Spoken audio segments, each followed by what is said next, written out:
vais commencer par justement demander à nos intervenants, nos invités, de nous raconter concrètement leur expérience du monde évangélique, peut-être des rapports entre le monde évangélique et le monde catholique, pour que vraiment on rentre dans la compréhension de ce sujet d'abord, voilà, par cette expérience. David, peut-être que tu veux commencer.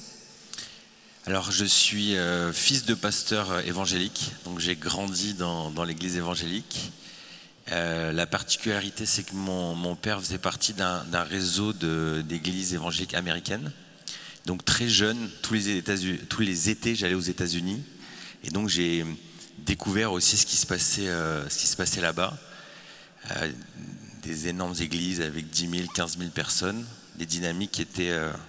C'était vraiment une autre planète. Quand on était en France, on était une petite centaine dans l'église, et puis là-bas, c'était vraiment un autre monde. Et donc, ça m'a beaucoup nourri. Et ensuite, j'ai fait des études en communication, et j'ai toujours été très frustré par ce décalage de me dire, on a le même Dieu, on a le même message, mais pourquoi il y a un tel décalage dans la réception du message ? Et du coup, j'ai eu envie de me former à la communication, parce que mon analyse est la suivante, c'est qu'il y avait vraiment un problème de communication entre ce que mon père avait envie de transmettre et puis la manière dont les gens le recevaient. Il y avait vraiment quelque chose qui collait pas. Et donc pendant des années, c'est que là, de cette expérience on a lancé l'agence avec cette envie de parler la même langue que les gens qui étaient autour de nous. Donc pendant des années, notre mission qu'on se donnait, c'était changer le regard que les gens peuvent avoir sur Dieu et sur l'Église, dans cette volonté d'être proche et de partager ce message. Et donc, par cette entreprise, j'ai été amené à travailler dans les coulisses de beaucoup d'organisations chrétiennes. Au début, c'était essentiellement des organisations protestantes. Puis ensuite, j'ai découvert le monde catholique. Alors pour moi, c'était vraiment un monde très loin du mien, encore plus loin de ce que j'avais vécu aussi aux États-Unis. Et puis, alors à titre personnel, ça m'a beaucoup nourri, ça continue de beaucoup me nourrir, mais je pense qu'on va en parler un peu plus tard. Donc voilà, moi j'ai cette casquette à la fois de bien connaître le monde évangélique et surtout ces églises qui se veulent modernes, en tout cas qui veulent se rendre accessibles, et en même temps bien connaître le milieu catholique et puis ses aspirations d'évangélisation. Voilà. Merci. Un jour, on fera une autre table ronde pour savoir si les évangéliques pourraient s'inspirer des catholiques, mais ce n'est pas le sujet du jour. Et je sens que, du coup, tu pourrais participer aussi à cette table ronde. Il y a beaucoup de choses à dire, oui. De manière générale, je trouve que c'est assez intéressant et je pense que c'est aussi l'enjeu du Congrès Mission. Un des enjeux du Congrès Mission, c'est le partage d'expériences et qu'on puisse tous, avec nos sensibilités, nos expériences et nos parcours, s'inspirer de ce qui est vivant dans l'expérience des autres. En tout cas, c'est ce qui m'intéresse aussi ce matin. Père Michel, j'allais dire, a priori, on vous imagine un peu loin à travers l'abbaye de la Grâce du monde évangélique. J'ai envie de vous dire, qu'est-ce que vous faites là avec nous ce matin ? Je ne sais pas trop. Non, moi, je suis né et j'ai grandi dans une culture complètement étrangère au monde évangélique. À la Grâce, on chante en grégorien, on porte l'habit, on est dans un monde qui pourrait paraître le plus opposé possible au monde évangélique. Mais il se trouve qu'ayant à cœur la mission, et la mission de plein vent, dans mon diocèse, j'ai rencontré des évangéliques. Alors d'abord, des gens du voyage, puisque nous vivons dans une zone où il y a beaucoup de personnes issues des gens du voyage sédentarisées, autour de Lézignan-Corbière, de Narbonne. Et donc j'ai découvert les évangéliques là, et ça m'a posé une question, c'est comment ces personnes que je n'arrivais pas moi à rejoindre, comment les évangéliques avaient-ils pu les rejoindre, et comment ces personnes qui ont une foi qui informe vraiment toute leur vie au quotidien ont-elles pu recevoir l'Esprit Saint, alors que moi, quand je prêchais, quand je les invitais, en fait ça ne leur disait rien. Et puis cette réflexion s'est prolongée, notamment par l'évangélisation de rue ou l'évangélisation sur les plages. J'ai découvert que les personnes les plus simples, des milieux sociologiques les plus simples, étaient touchées par le message évangélique, par la manière de vivre des évangéliques, alors que nous, catholiques, nous n'arrivions pas à les toucher. Et c'était une vraie souffrance de voir qu'on touchait des milieux bourgeois, que nos églises se remplissaient de gens qui étaient habillés à peu près tous de la même manière, et que je n'arrivais pas à rejoindre ces gens que je rencontrais sur les plages. Donc ça a été une vraie question, c'est qu'est-ce que les évangéliques font que moi je ne sais pas faire. Et puis j'ai aussi dans mon ministère eu l'occasion de rencontrer un certain nombre de personnes issues d'Amérique latine qui étaient baptisées dans l'église catholique et qui ont quitté l'église catholique pour rentrer dans des églises évangéliques. Et en posant des questions, je me suis aperçu que nous avions beaucoup de choses à corriger sur les sacrements, sur la place du prêtre. Et enfin, voilà, j'ai eu leur retour qui m'a permis de changer des choses dans ma manière de faire. Henrik, quelle est ton expérience? A priori, le micro devrait marcher. Eh bien, mon expérience, c'est qu'elle vient d'être résumée en fait par le frère Michel. Pourquoi, au fond, est-ce que les évangéliques arrivent à attirer autant de monde en étant aussi simples et directs? Pourquoi est-ce que les évangéliques percent autant dans les milieux qu'on dit populaires, les gens ordinaires, mais les gens, en fait, tout le monde? Moi aussi, j'ai été attiré par les évangéliques. Si tu peux parler peut-être plus près du micro. Oui, voilà, je peux parler beaucoup plus près du microphone. Vous m'entendez? Moi-même, j'ai été membre d'une église évangélique pendant de nombreuses années. Comme le suggérait frère Michel à l'instant, on agit souvent en fonction des codes et des habitudes et des conventions et des normes qui viennent de la culture dont on est issu. Alors moi, je suis suédois et je suis né dans un univers culturellement et religieusement marqué par le protestantisme, mais aussi par une culture totalement sécularisée. Et donc je viens d'un univers où mes parents n'allaient jamais à l'église, par exemple. Et quand je suis arrivé en France, j'ai rencontré le catholicisme. Je me suis vite marié avec une femme qui est toujours ma femme et qui m'accompagne depuis 30 ans. Elle m'a fait découvrir le catholicisme. Et donc j'ai assez vite commencé à fréquenter les milieux catholiques. Et à un moment donné dans ma vie, j'ai traversé un moment extrêmement difficile, et difficile pour toute ma famille. Et j'ai rencontré le Christ, tout simplement. La question était alors, vers quelle église est-ce que j'allais me tourner? Je n'ai pas réfléchi longtemps. Je me sentais spontanément attiré par les milieux évangéliques ou les milieux protestants dont je maîtrisais les codes. Donc, je me suis tourné vers une église évangélique. En même temps, j'aurais pu aller vers l'église catholique directement, puisque je connaissais bien les milieux catholiques, mais frère Michel l'a dit, il ne me parlait pas de Jésus. Je suis un peu direct, hein, et j'exagère.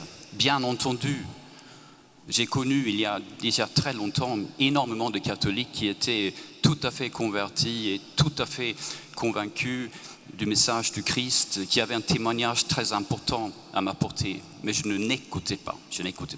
Je suis allé à une église évangélique, il y avait la musique que j'aimais. Il y avait des gens qui parlaient avec beaucoup d'authenticité de Jésus. Et ça me parlait aussi, parce que j'avais besoin de ça, à ce moment-là de ma vie, parce que je traversais un moment difficile. J'insiste là-dessus, parce qu'on est ici pour apprendre à évangéliser. Quand il y a des gens qui viennent vers l'église catholique, ou d'autres églises, et ils sont peut-être pas forcément des enfants, ou même des jeunes, mais souvent ils ont notre âge, mon âge. Souvent ils viennent parce qu'ils traversent un moment difficile. Pensez à ça. Donc c'est très important de pouvoir leur parler, pas seulement de Jésus, mais d'eux et de leur vie. Il est important qu'ils puissent comprendre l'univers de l'Église dans laquelle ils sont. Les catholiques, aux yeux des évangéliques, ont des codes, un langage, des habitudes, des habits, des choses que les gens ne comprennent pas spontanément. Pour les comprendre, il faut qu'ils comprennent la culture catholique. Les évangéliques n'ont pas du tout ces codes-là.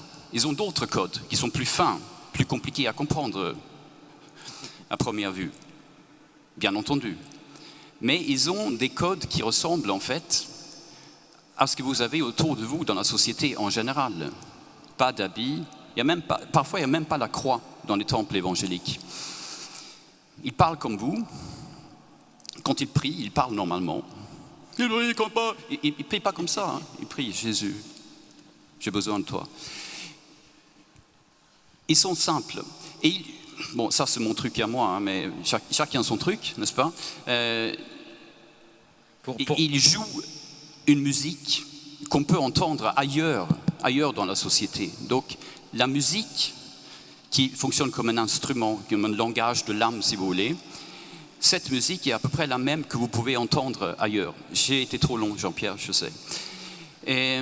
Mais c'est très important, parce que franchement, encore une fois, Frère Michel a bien situé le problème pour l'Église catholique. Henrik, on ne va pas faire toute la table ronde d'un coup.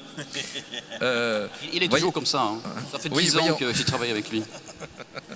Vous imaginez dans une conférence de rédaction, hein, Henrik a toujours des choses passionnantes à dire et ça tombe bien. Voilà. Mais juste pour terminer, on a compris que tu étais allé chez les évangéliques. Tu y es resté. Je connais la réponse, mais pour finir ton parcours, pour qu'on fasse connaissance avec toi. En un mot. Est-ce que les évangéliques pourraient s'inspirer des catholiques? Oui, bien sûr. J'ai été tellement inspiré.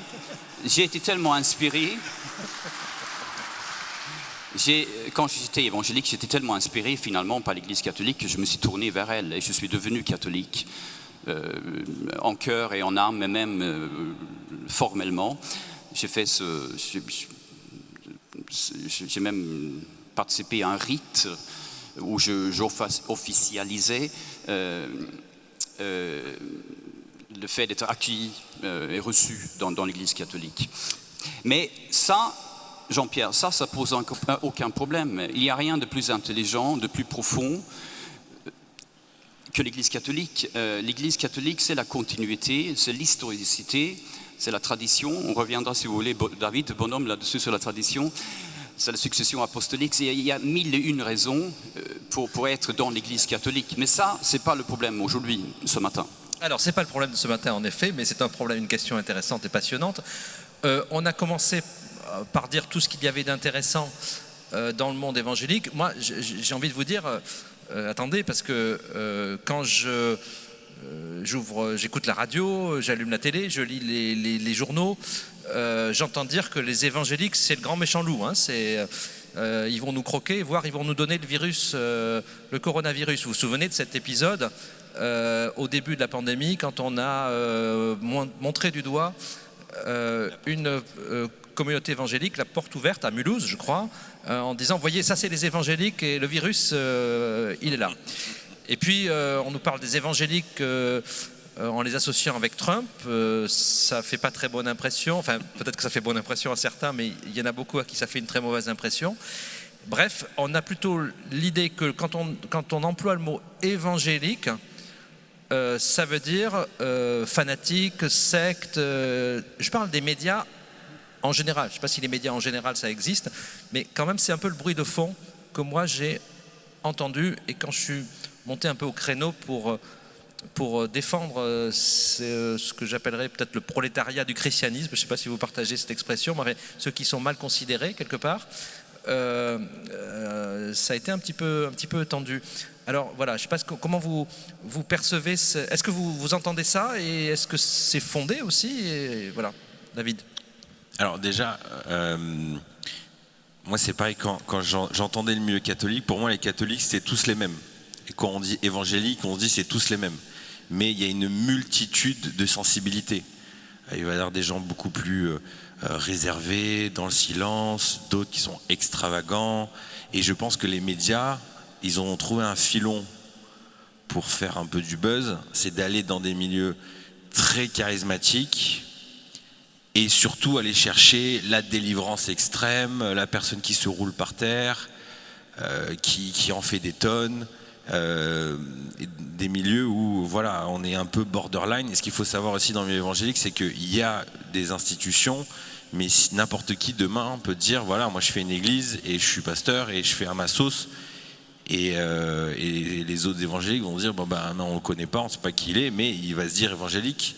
Et forcément, s'il fait n'importe quoi, les médias ils seront très intéressés d'aller voir un peu ce qui se passe. Donc moi ça m'étonne pas qu'il y ait cette mauvaise presse, parce que ça fait un peu presse à scandale, quoi. C'est marrant à montrer, il y a des images un peu chocs. Donc non, je suis pas étonné de ça, mais c'est pas très représentatif du reste des évangéliques. Alors, moi, en tant que catholique, notamment pendant cette période du confinement, j'étais jaloux. J'étais jaloux des évangéliques parce qu'ils apportaient dans le débat médiatique souvent quelque chose que j'aurais aimé voir porté par les communautés catholiques, c'était une parole de rupture avec le monde. Vraiment, ils disaient, au nom de Jésus, nous ne nous conformons pas forcément à tous les codes du monde. Ce n'est pas forcément une opposition bête, complotiste, etc., aux lois sanitaires, mais dire Jésus est premier.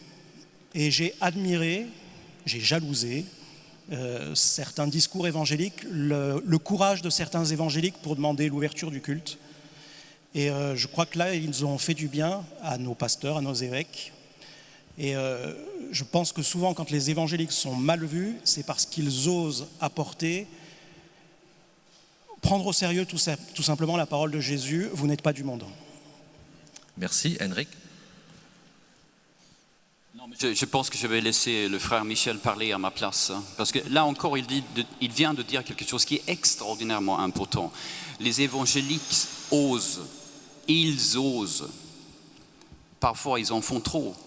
Parfois, ils se livrent à des pratiques qu'on peut qualifier de prosélytes, mais c'est très rare. En fait, ils osent parler de Jésus. S'ils sont contre l'avortement, ils osent le dire. S'ils sont contre l'euthanasie, ça c'est plus facile d'être contre l'euthanasie et le dire. S'ils sont contre tel ou tel phénomène sociétal qu'ils n'apprécient pas, ils le disent. Mais ils n'insistent pas là-dessus. Ils insistent toujours sur leur témoignage chrétien. Ils osent le faire. Et moi-même, j'ai approfondi ma foi dans l'église baptiste à laquelle j'appartenais. J'ai approfondi ma foi en étant souvent provoqué par le pasteur qui faisait souvent des prédications, non pas volontairement provocatrices, mais qui me provoquaient, qui m'obligeaient à réfléchir. Entre parenthèses, ce serait bien si les homélies parfois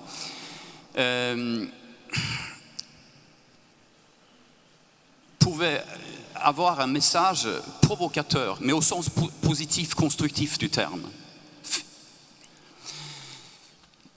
Maintenant, les évangéliques, il y en a de toutes les sortes.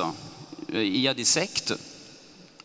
Je ne suis pas sûr que le phénomène sectaire évangélique soit en augmentation, mais il y en a, c'est sûr. Il y en a parce qu'il n'y a pas de contrôle d'une organisation qui peut intervenir, ni même pour faire la médiation. C'est un peu comme chez les musulmans finalement, c'est-à-dire qu'il n'y a pas un magistère, il n'y a pas de hiérarchie entre les églises évangéliques. La hiérarchie est interne, donc il n'y a pas de mécanisme de contrôle. Maintenant, la grande majorité, pour ne pas dire l'immense majorité des églises évangéliques sont des petites églises, des petites structures, certaines sont grandes, qui sont gérées d'une façon démocratique, transparente, et qui ne soient pas du tout des organisations qui provoquent des problèmes psychologiques chez les gens. Les évangéliques ne manipulent pas les cerveaux de leurs membres. Merci. Alors maintenant, on arrive vraiment au cœur du sujet, qui est l'intitulé même de cette table ronde. Voilà, en quoi les catholiques peuvent-ils s'inspirer des évangéliques? On va, je vous propose de procéder par ordre de proximité supposée avec le monde évangélique, puisque vous avez compris que nos trois intervenants connaissent en fait très bien, mais je vais commencer par David, évidemment. En quoi, d'après ton expérience, les catholiques peuvent-ils tirer des leçons du point de vue de la mission, du point de vue de l'évangélisation? On disait une église déconfinée, pour sortir, annoncer l'évangile. C'est une question passionnante parce que il y a un peu deux axes. Moi, je vois, c'est que les évangéliques, comme il n'y a pas de structure, il y a peu d'histoire, et qu'il y a aussi un point qui est important, c'est que le pasteur, s'il n'y a pas de dîme, pas de dons, il ne mange pas. Donc la structure n'avance pas. Donc ça oblige à un peu casser les codes et avancer, se développer. Donc ça lui met une grosse pression sur les épaules. Si l'organisation ne se développe pas, qu'il n'y a pas de membres, c'est la galère. Donc du coup, il va toujours réfléchir à comment le message doit être porté, comment ça doit se développer, et toujours dans cet état d'esprit. Donc pour répondre à cette question, il y a plein de choses qui ont été dites avant. Dans la forme, dans l'église évangélique, moi je suis à une église à Bordeaux qui s'appelle Momentum. Je vous invite à aller regarder. Ils font des cultes en vidéo, c'est très moderne. Il y a cette volonté, et donc je dirais pas tous les évangéliques. Quand je dis s'inspirer des évangéliques, je dirais s'inspirer de ceux qui ont une volonté d'aller partir des besoins, des problèmes des gens. Et l'homélie, nous on appelle ça la prédication. Mais beaucoup de pasteurs travaillent leur prédication en partant des problèmes des gens. Problèmes autour de la dépression. Qu'est-ce que Jésus a à dire sur ce sujet-là? L'insomnie, les problèmes de couple, trouver une carrière, une destination, donner du sens. Et en fait, on part du besoin et on essaye de mettre Christ au milieu de tout ça. Donc moi, à chaque fois que je vais à la messe, je me fais violence, j'essaye d'écouter, en plus je ne connais pas les codes, donc est-ce qu'il faut que je me lève, je m'assois, enfin je suis un peu perdu, et je pense qu'il y a un gros travail à essayer de se mettre dans la tête de gens qui ne sont pas du milieu catholique, et comprendre la difficulté que c'est de comprendre la messe, de ce qui se passe, et un évangile qui est obligé d'être accessible. Sinon, il meurt, il n'a pas le choix. Il ne peut pas maintenir un super bâtiment avec 5 personnes qui viennent le dimanche. Il est cuit, il ferme à la fin de la semaine. Donc, il n'a pas le choix. Donc, il est obligé d'être toujours dans cette dynamique. Comment je vais rejoindre les gens? Et je pense que ça, c'est un des défis. Nous, on a un slogan depuis toujours en Progressif, c'est « Changer aujourd'hui pour exister demain ». Et je pense... Changer aujourd'hui pour exister demain. Exister demain. Et je trouve ça génial, ce congrès, de cette volonté de se remettre en question, de se poser les bonnes questions sur l'avenir de l'Église, parce que moi, la sensation que j'ai, c'est vraiment il y a une histoire derrière l'Église en France, il y a des beaux bâtiments, il y a des moyens, il y a encore du monde, mais c'est comme il faut relancer la machine. Et le nombre de gens qu'on rencontre, de prêtres qui disent, voilà, moi j'ai plus personne le dimanche. Si c'était un évangélique, il serait juste plus là. Et donc ça maintient quelque chose, même s'il n'y a plus de fruits. Donc cette volonté d'aller chercher, et la prédication, les deux leviers on dit les 3 leviers d'une église évangélique qui grandit, c'est la louange, la modernité dans la louange, la prédication, la pertinence de la prédication, et la communauté. Et je dirais, ça c'est aussi un élément. Le nombre de fois où je suis allé à la messe, personne ne m'a parlé. Il y a personne qui est venu me voir, ah vous êtes nouveau, vous êtes dans le coin. Dans beaucoup d'églises évangéliques, un peu une tradition, on vient, on dit venez manger à midi. Vous êtes du coin, bienvenue, on est super content. Nombre de fois, ou même pas un regard, ça va très vite, chacun est dans son coin. ça s'en va. Donc voilà, moi je dirais que ces 3 piliers sont... Bon, je pourrais parler encore pendant des heures, mais je vais m'arrêter là. Une petite question quand même, David. En t'écoutant, je me disais, mais, et c'est vrai que tu es chef d'entreprise par ailleurs, tu disais, dans une église évangélique, s'il n'y a personne, ça disparaît, il n'y a plus le prêtre, il est plus là, il ne va plus gagner sa vie, etc. C'est une logique, j'allais dire presque je ne sais pas si c'est de sélection naturelle, en tout cas c'est une logique, on va dire, entrepreneuriale, c'est une logique peut-être capitaliste, libérale, que le meilleur gagne, quoi, finalement, d'une certaine façon. Peut-être que pour des oreilles catholiques, c'est un petit peu étonnant, voire un petit peu dérangeant, cette logique que tu évoques. Est-ce que tu peux quand même nous dire voilà, en quoi ça te paraît quand même intéressant et pas juste la lutte pour le plus fort, que le plus fort gagne? Mais je vois pas en quoi ce soit pour le plus fort. Est-ce que tu es conscient que ça peut gêner peut-être dans le monde, dans le monde catholique où on est habitué à dire parce qu'il y a de l'argent, donc pour vous, à partir du moment où il y a de l'argent, on se dit bon voilà, ça s'entretient, on se dit oh là là, il faut pas trop parler d'argent. Mais après il y a plein de pasteurs qui sont pas payés par leur église, qui sont bénévoles et qui ont leur travail la semaine mais il faut payer des locaux, il faut payer des salles, il y a plein de choses. Donc au-delà, c'est pas simplement pour payer son salaire, c'est juste pour que l'association continue à se développer. Mais quand on n'a pas de problème d'argent, c'est très facile de se dire oh là là, c'est un peu mercantile tout ça. Mais et après je dirais peut-être un autre point juste pour finir, parce que je sais qu'après la parole va passer. Et un dernier point, c'est que dans le milieu évangélique, les pasteurs, le cœur de ce qu'ils mettent en avant souvent c'est le message, donc l'homélie, et ils ont beaucoup moins peur aussi à se mettre en avant sur les réseaux sociaux, à vouloir vraiment prêcher la bonne parole le plus largement possible et donc faire rayonner. Et ça, ces 10 dernières années, pour avoir beaucoup travaillé dans le monde catholique, il y a une vraie peur qu'il y ait des individualités qui émergent, parce qu'on se dit oulala, mais s'il dérape, c'est pas bon pour son orgueil, il faut qu'il reste humble. Et oui, mais moi j'aime beaucoup analyser. Jésus est venu sur terre et Paul va dire suivez mon exemple, soyez mes imitateurs comme je suis les imitateurs du Christ.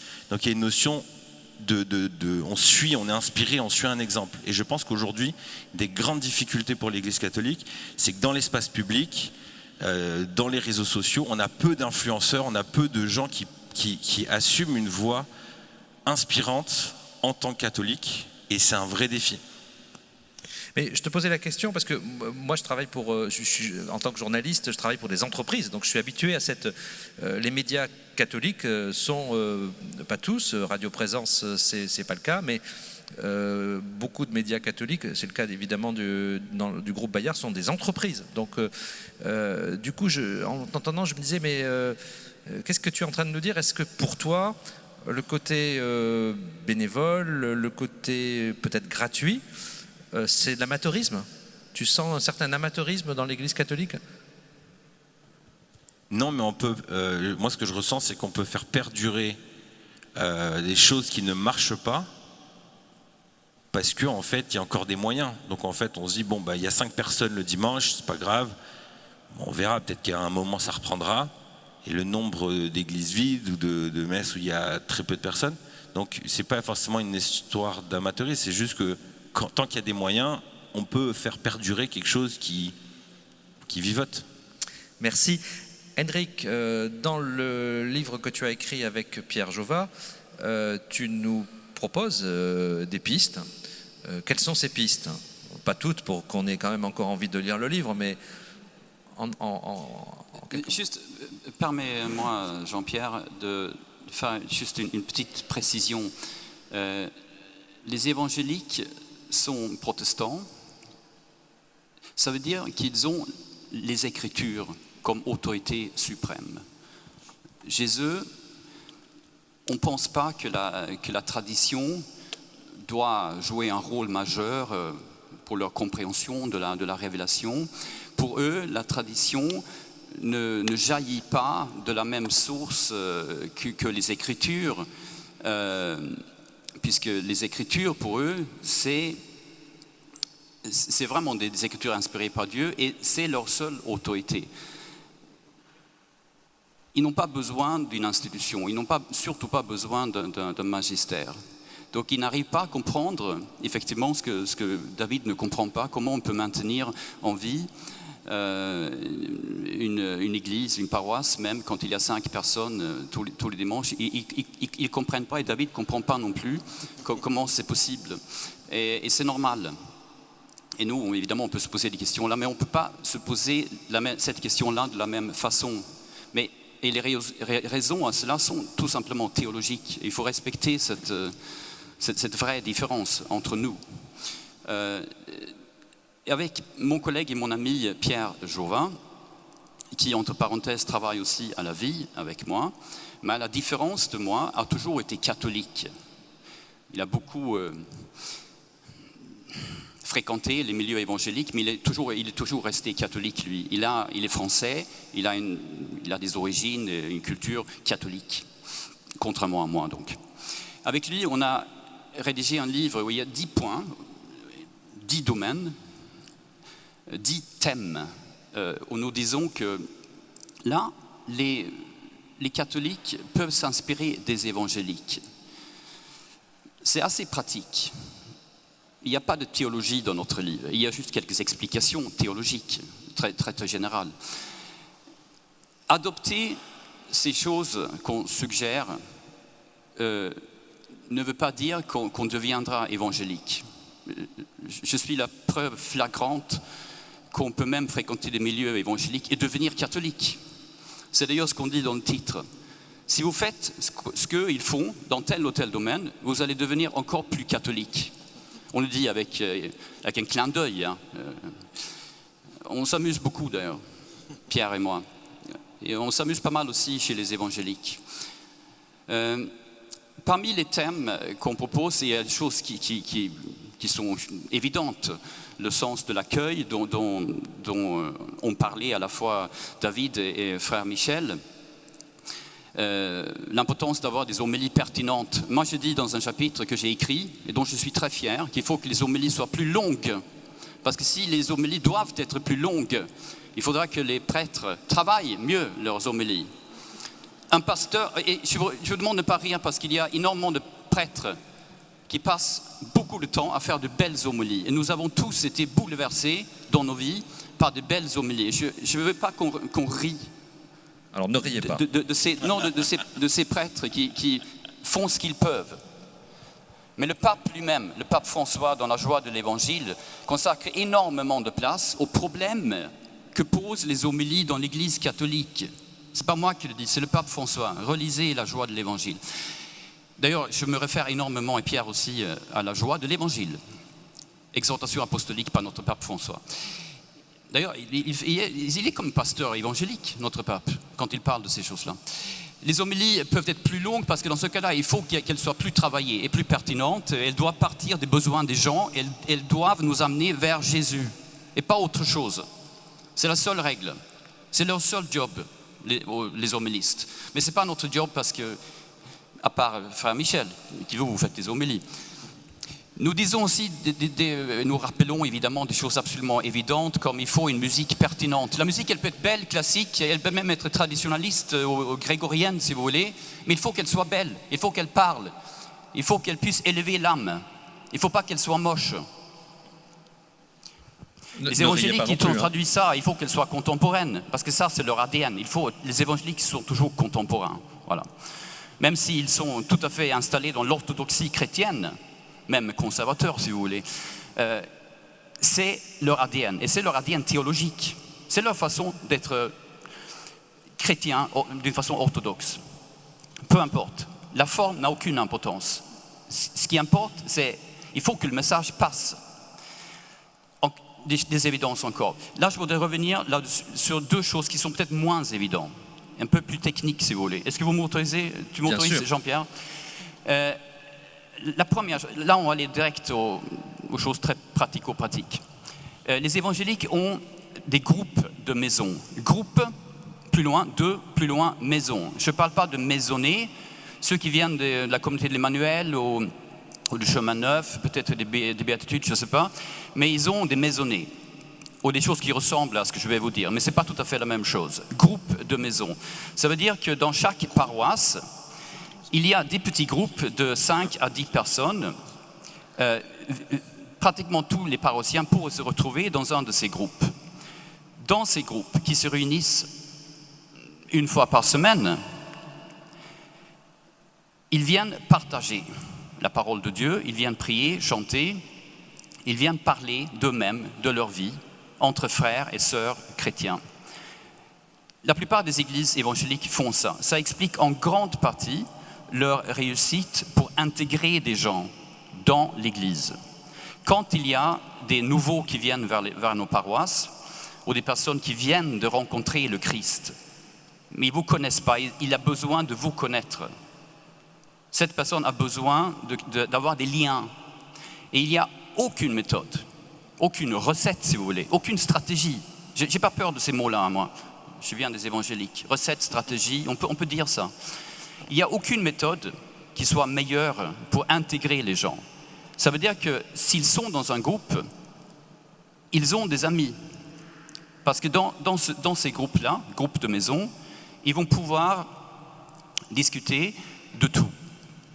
Mais c'est important de ne pas avoir dans ces groupes déjà un programme, être dans une forme d'activisme qui les oblige à suivre juste le programme.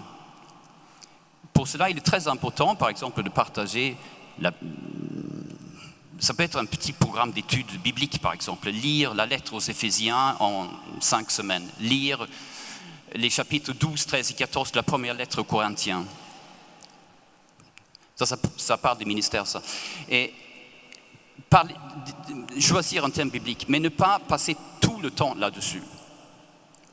Mais permettre aux gens de partager autour de leur vie ce qu'ils vivent. Il n'y a rien de plus efficace, il n'y a rien de meilleur pour intégrer les gens. Et ça répond aussi aux besoins qu'ont souvent l'Église catholique à faire en sorte que les catéchumènes restent dans l'Église une fois qu'ils ont reçu leur confirmation. La deuxième chose, pardonnez-moi d'être un peu long et peut-être un peu technique, la deuxième chose, c'est de travailler la question des ministères. Quand un catholique entend le mot ministère, il pense immédiatement ministère ordonné, le sacerdoce ministériel. Un évangélique, il entend ministère, ministerium, diaconia, ça veut dire service. Ministerium en latin, diaconia en grec, ça veut dire service, et c'est biblique. L'apôtre Paul en parle énormément, par exemple dans la lettre aux Corinthiens. Qu'est-ce que c'est ? Un service, c'est quelque chose qu'on fait dans l'Église. Et on le fait en fonction de son don, de son charisme, de quelque chose qui vient de Dieu, mais qui doit être utilisé pour le bien de nous tous dans une assemblée. Et ça peut être des choses extrêmement différentes. Ça peut être s'occuper des compositions florales dans l'Église. Ça peut être faire le ménage. Ça peut bien sûr être animer la musique, les chants dans l'église. C'est ce que je fais, moi je joue le piano, j'ai envie de jouer tout à l'heure. Et ça peut être, bien sûr, être responsable de l'aumônerie, etc. Il y a mille et une choses à faire dans l'église. Et pour reconnaître ces ministères, et je dis bien ministères, au sens catholique du terme, pour les reconnaître, le prêtre, le curé, les responsables de la paroisse, l'équipe animatrice peuvent dire « oui, une telle personne peut faire ça ». On peut même prier pour cette personne, lui imposer les mains, dire « maintenant, désormais, Jean-Marc, c'est ton ministère de jouer de la guitare pendant les messes ». L'exemple est peut-être banal, hein. On peut aussi parler de toutes ces personnes qui viennent rendre visite aux malades dans les hôpitaux, qui viennent animer les messes à la prison. Des choses qui sont évidemment extrêmement importantes, mais si les personnes ont conscience qu'ils exercent un don dans le cadre d'un ministère, ils vont prendre ce service autrement au sérieux. Et tous ceux qui les entourent vont également les prendre infiniment plus au sérieux. Et c'est aussi une façon qu'ont les évangéliques à faire en sorte que l'assemblée soit une vraie assemblée avec des gens croyants qui font partie de la même communauté et qui travaillent pour la communauté. Ces ministères peuvent être limités dans le temps, ce qu'ils sont aussi dans l'Église catholique, souvent quand il s'agit de laïcs. Si vous pensez que je raconte n'importe quoi, vous pouvez lire Evangelii Nuntiandi, dites-le en latin. Evangelii Nuntiandi. Voilà, Paul VI. Donc il a écrit un texte très important sur l'évangélisation dans le monde en général, mais il parle aussi de ces ministères, des laïcs. Donc là, si vous voulez, là ce sont deux raisons, deux choses qui peuvent éventuellement nous inspirer dans l'Église catholique. Merci. Il y en a beaucoup d'autres. D'ailleurs, je vous signale qu'Henrik se tient à votre disposition pour dédicacer son livre à 11h après notre table ronde au village juste derrière la cathédrale. Eh bien, Père Michel, à vous de nous dire en quoi on peut, quand on est catholique, s'inspirer des évangéliques. Alors, je vais commencer par un petit témoignage personnel, ce qui m'a inspiré moi-même. Un jour, dans une prédication, j'ai entendu un de mes frères poser la question à l'Assemblée, « Depuis quand n'avez-vous pas prononcé le nom de Jésus ?» Et je me suis dit, moi, prêtre, est-ce que j'ai prononcé le nom de Jésus aujourd'hui, hier? Alors oui, dans mon bréviaire, dans ma prière, mais est-ce que je l'ai prononcé dans mes mots, dans ma conversation? Est-ce qu'avec mes frères, j'ai dit Jésus? Et je me suis dit non. Et puis je suis remonté un jour, 2 jours, 3 jours, et je ne me souvenais pas de la dernière fois. Et donc ce frère m'a interpellé. Et du coup, j'ai dit, je vais changer ma manière de faire. Au lieu de dire, comme un prof que je suis par nature, je vais vous expliquer ce que nous dit Jésus dans l'Évangile, je vais vous expliquer qui est Dieu, je vais vous parler de la Trinité. Ce qui est nécessaire, la formation c'est nécessaire, mais je me suis rendu compte que peut-être que la première étape de l'annonce, c'était de témoigner et de dire voilà qui est Jésus dans ma vie. Jésus me sauve, j'aime Jésus, à la première personne. Et j'ai changé ma manière de prêcher, et un jour à la sortie de la messe, il y a un de mes frères qui m'a dit c'est bizarre, vous prêchez avec vos tripes et au fond c'est pas si mal. Et je me suis dit si j'ai appris ça, peut-être que j'ai appris quelque chose des évangéliques ou peut-être tout simplement de l'évangile.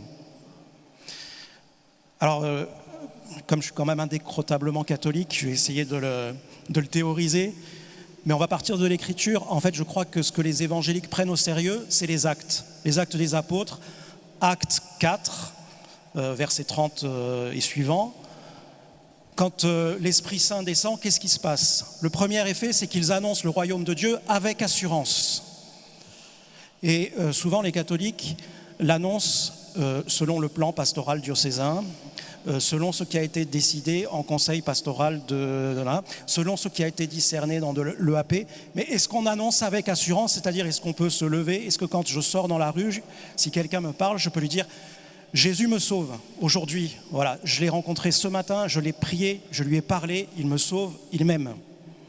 Alors peut-être que ce n'est pas dans le plan, mais ce n'est pas grave. Donc ça c'est le premier point, je crois que les évangélistes prennent au sérieux, c'est annoncer avec assurance. Et le deuxième point, c'est le verset suivant dans les actes, c'est ils mettaient tout en commun, ils n'avaient un seul cœur et une seule âme. Et effectivement, l'expérience d'une messe catholique où tout le monde sort sur le parvis, on se fait un petit sourire, et puis chacun se disperse, on se dit quel est le fruit de l'Eucharistie? Est-ce que c'est l'unité de la communauté? Alors elle est peut-être très spirituelle, tellement spirituelle qu'elle ne se voit plus. Et si elle ne se voit plus, alors elle ne s'expérimente plus. Parce que ça, c'est un trésor que nous avons, nous catholiques, c'est les sacrements, et les sacrements, c'est des signes sensibles, qui ne sont pas que des signes, qui sont efficaces. Et si l'Eucharistie est vraiment le sacrement du corps du Christ, alors le corps eucharistique qui vient nous nourrir, il doit se voir dans le corps mystique, dans le corps ecclésial. Et donc, à la sortie de la messe, un jour, j'ai dit en prédication, tout le monde va aller voir une personne qu'il ne connaît pas, qu'il n'a jamais parlé, va lui dire bonjour, va se présenter et on va parler.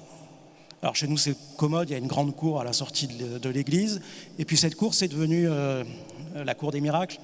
C'est-à-dire qu'en fait, maintenant, le dimanche, elle reste ouverte toute la journée. Et donc, à la sortie de l'église, tout le monde pique-nique, parle, discute. Les jeunes jouent au ballon. Un jour, il y a un ballon qui a cassé la fenêtre, qui est rentré dans le réfectoire. Enfin, voilà.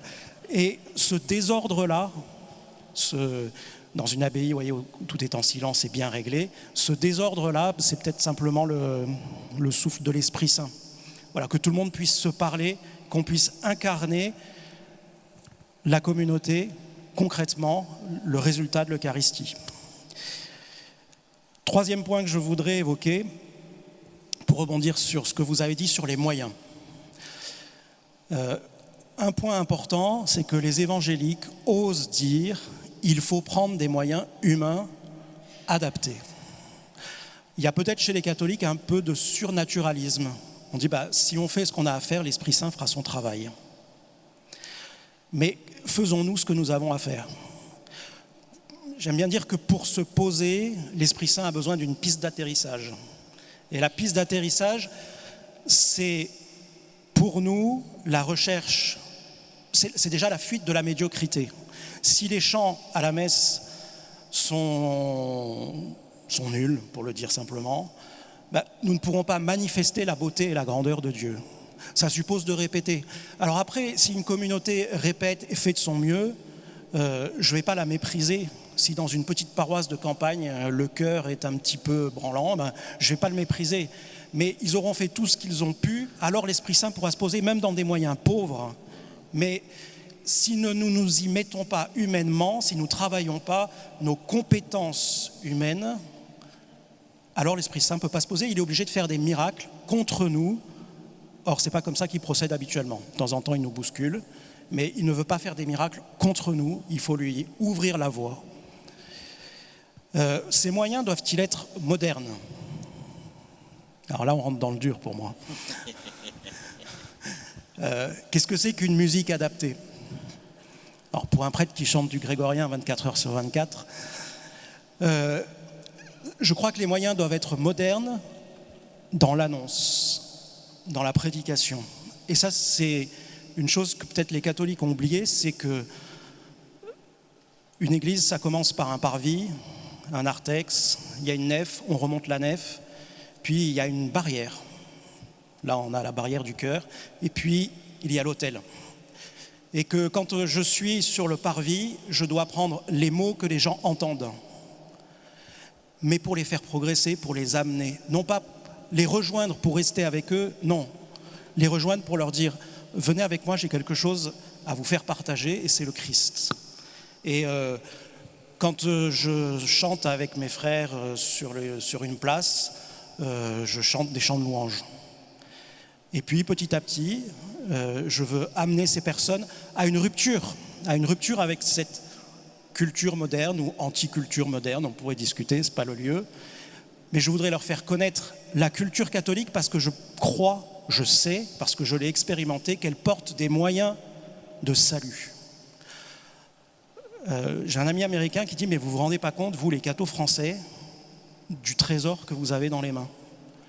Vous avez des siècles de culture chrétienne et vous les regardez, vous en faites des musées. » Moi, ce qui me sort par les yeux, c'est quand dans une église, il y a une vitrine avec marqué « vitrine d'art chrétien » et on a mis un calice, un tableau, je ne sais pas quoi, et on dit « regardez, en fait, le christianisme, ça se met dans une vitrine. » Moi, ce que je voudrais, c'est que les gens qui rentrent puissent être initiés, et je reprends le mot ici des pères de l'Église, la vie chrétienne, c'est une initiation, c'est-à-dire qu'on rentre dans quelque chose qui n'est pas d'abord évident, et donc on va d'abord parler avec des mots profanes, on va annoncer avec des mots profanes pour dire « Venez, je vais vous initier à quelque chose que vous ne pouvez pas comprendre sans rentrer dans une logique de foi, et petit à petit, nous allons avancer vers le mystère, et le cœur du mystère, pour nous catholiques, c'est le Christ qui se donne dans le pain eucharistique, c'est la transsubstantiation, alors là j'emploie les gros mots, et si je n'ai pas été initié, je ne peux pas comprendre pourquoi le cœur de nos cultes, le cœur de nos messes, c'est le moment où il ne se passe rien. À ce moment-là, la batterie s'est arrêtée, on ne tape plus dans les mains, le grégorien même s'est arrêté, il n'y a plus rien, il y a un bout de pain. Mais ça, pour ça, il faut avoir été initié, il faut avoir été conduit. Et là, il faut prendre les bons moyens, les moyens modernes, des moyens professionnels pour que ça se soit compris. Merci à tous les trois. Je voudrais quand même, avant de passer la parole de vous passer la parole. Vous poser une petite question, en particulier Père Michel, en vous écoutant et puis en connaissant, en croyant comprendre un peu ce qu'est l'abbaye de la Grâce. Je me disais, mais dans les années, je sais pas, 70, 80, peut-être on disait le choix dans l'Église catholique, c'est entre l'action catholique et la nouvelle évangélisation. Alors, est-ce qu'aujourd'hui, le choix, c'est entre la culture évangélique et le traditionnalisme ? Alors, le traditionnalisme, je ne sais pas trop ce que c'est. Oui, alors évidemment. Non, alors je suis peut-être ce qu'on appelle un tradi. Peu importe, je fais partie de cette galaxie qui utilise la liturgie en latin, dos au peuple, avec les livres de 1962, puisqu'on dit comme ça maintenant. Je ne crois pas que ce soit un monde unifié, comme ne l'est pas forcément le monde évangélique.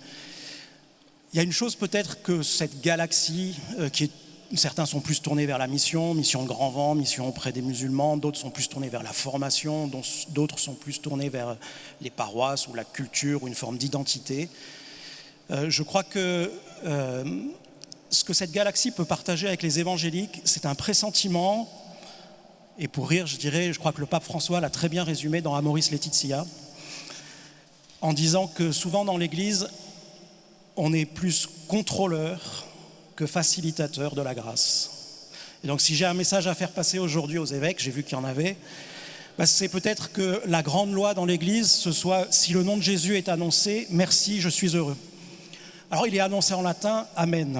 Il est annoncé en français, ainsi soit-il. Il est annoncé en grec, tant mieux. Voilà. Moi j'admire cette espèce de floraison d'églises évangéliques où on dit bien sûr, il y a des trucs qui ne vont pas dans cette église, ça a besoin de mûrir. Je parlais il n'y a pas longtemps avec un évêque, et il me dit, oui, je sais bien que dans cette communauté, il y a des trucs à faire grandir, mais c'est pas grave, ils font du bien.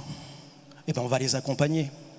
Le discernement, c'est parfois, dans l'église catholique, je le dis en toute obéissance aux évêques, c'est parfois, est-ce que vous avez le badge ou est-ce que vous ne l'avez pas ? Si vous n'avez pas le badge, goodbye. Si vous avez le badge, alors c'est bon, vous êtes labellisé et vous pouvez rester. Ce que j'aimerais, c'est que le discernement, ce soit le discernement des évêques comme des pères qui nous disent ok, on est dans la même barque, il y a des trucs qui ne vont pas, mais je vais vous accompagner et vous allez avancer. Merci beaucoup. Merci.